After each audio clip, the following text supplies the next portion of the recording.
মেয়ে গো, এমন একটা ভাগ্য। মেয়েদের বাবার বাড়ি থাকে, হয়তো বাবার বাড়ি কত স্বপ্ন থাকে, কত কিছু থাকে, কিন্তু যেখানে বাবা মা না থাকে সেখানে মেয়েদের শুধু বাবার বাড়ির নামটাই থাকে, বাবার বাড়িটা আর থাকে না। বাবার বাড়িটা আর থাকে না, নামটা থাকে বাবার বাড়ি। হয়তো মেয়েদের সেই বাড়িটা হয়তো একদিন পরের বাড়ি হয়ে যায়, নিজের কাছে আর আপন বাড়ি মনে হয় না। কারণ সেখানে না থাকে একজন অপেক্ষার মানুষ, না থাকে রাস্তায় তাকিয়ে থাকার মানুষ।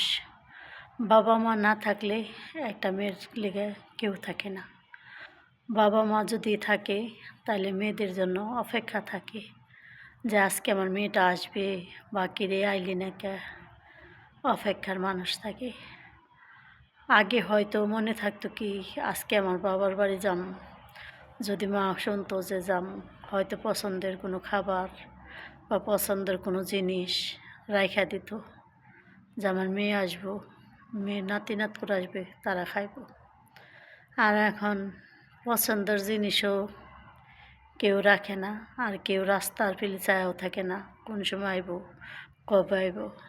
হয়তো বাবার বাড়িটা আছে, হয়তো নামটা আছে, কিন্তু বাবাটা নাই, মাটা নাই। আর ওই বাড়িটা গেলে বাদে মনে হয় না নিজের কোনো কিছু আছে। শুধু মনে হয় এটা কার বাড়িতে আসলাম, কেন আসলাম, কে কী কইব, সবটা ভয়ে ভয়ে থাকতে হয়। আর আগে যখন বাবা মা ছিল তখন ভয় থাকতো না, তখন সব কিছু জানি মনে হইতো নিজের।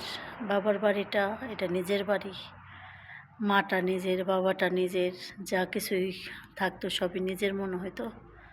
এখন আর সেটা মনে হয় না, এখন মনে হয় এটা পর, এটা আমার আপনজন কেউ না। আমার আপন বলতে যে ছিল তারাই নেই। শুধু আমার না, এটা সব প্রত্যেকটা বোনের জীবনে হয়। কারণ বাবা মা যতক্ষণ বেঁচে থাকে ততক্ষণ তার বাড়িটা নিজের মনে হয়। আর বাবা মা যদি এক ফোঁটা ভর্তাও বানায় খায় বা এক ফোঁটা কিছু তৈরি করে হয়তো মেয়েদের কাছে হইলে দেওয়া যায়, আর নাইলে রাইখা দেয়, আর নাহলে মেয়েদের পছন্দ হইলে ওইটা জিনিসটা মা বাবা কখনোই মুখে তুলতে পারে না। হয়তো বাড়িতে একটা অনুষ্ঠান হইলে মা সবসময় বলতো, আয় তুই কোন সময় আবি, বাড়ির সবাই আয় পড়ছে, আর পাড়া সবাই আয় পড়ছে, তুই কোন সময় আবি, হনে হাস না কে। বাড়িতে অনেক কিছু হয়, বাড়িতে অনুষ্ঠান হয়, বিয়ে শাদী হয়। এখন আর কেউ অপেক্ষায় থাকে না কোন সময় আবি, বা কেউ ফোন করে কয় না যাই কোন সময় আবি, কত দূর আসোস, কতক্ষণ লাগবো, এই কথাটা কেউ কয় না। কারণ এখন তার অপেক্ষা করার মতো মানুষটাই নাই। তাই আজকে হয়তো আমাদের বাবা মা নেই, আমাদের জন্য অপেক্ষা করার মতো মানুষ নেই। যাদের আছে তারা তাদের জন্য অপেক্ষা করবে, আবার হয়তো একদিন তাদের থাকবো না। আজকে যাদের কাছে এই ভিডিওটা ভালো না লাগবে, কালকে হয়তো তাদের আবার একদিন দিন আসলে তারা বলবে এই লোকটা এই কথাটা বলছে।